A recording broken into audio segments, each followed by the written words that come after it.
Hello, welcome. I'm Howard Moore, Chief Meteorologist at StormQuant, and this is the sixth installment of our tutorial on the StormQuant weather dashboard. Today, we're going to go over viewing and manipulating data in three-dimensional viewing. So let's begin. We'll go to the bottom and open up the icon for the StormQuant weather dashboard, and we'll go down and select a saved workspace to load. And this is showing our reflectivity data over the Space Coast. We have the Cape Canaveral Space Force Station, Kennedy Space Center up here.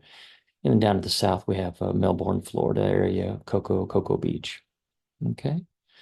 And we're looking at data on the bottom left, you can see from the Melbourne NexRad. And we have multiple volumes represented by each of the rectangles on the bottom down here, we can see. Okay. So obviously we're looking from a top-down standard two-dimensional view.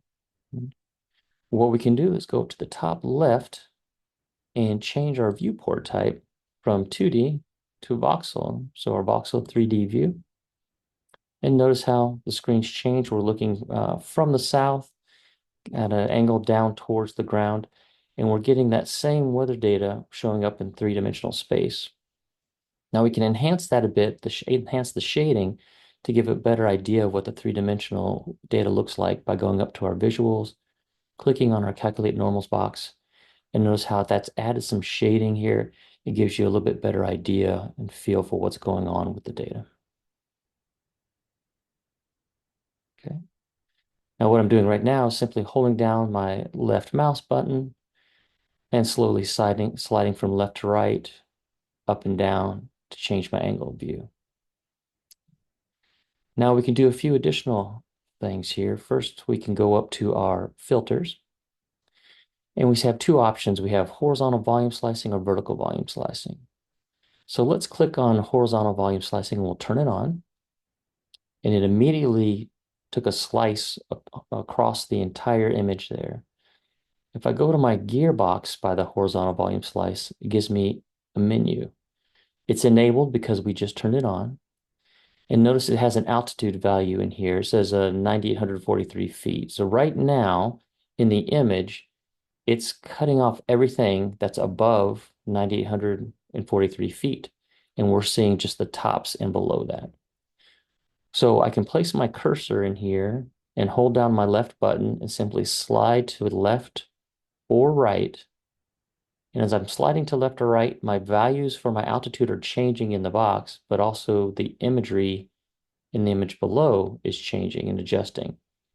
So I can set that value by sliding my cursor left or right, or I could type in a specific height value, and then that adjusts. And if you go down, you can see how that is cutting off and giving us a slice at that altitude. Okay. Now let's open that back up. Now notice it says above in this box here with the direction. If I click that and select below, it now has kept the same altitude value, but it's removing everything that is below that altitude value and giving me only the data that's above it. So we can choose to slice it at a specific altitude, and we can choose to do that below or above that altitude. Okay, so let's reset that. We're going to disable it. That one's turned off. Now the other filter you saw in here was our vertical volume slice. So let's turn that on. Okay. Now notice in the center of our imagery here, it's given us a tool. I'm going to zoom in just a little bit for you using the mouse button. It has two horizontal white lines extending out to the left and right, and then a box in the middle. If I click on that white box, two additional items appear.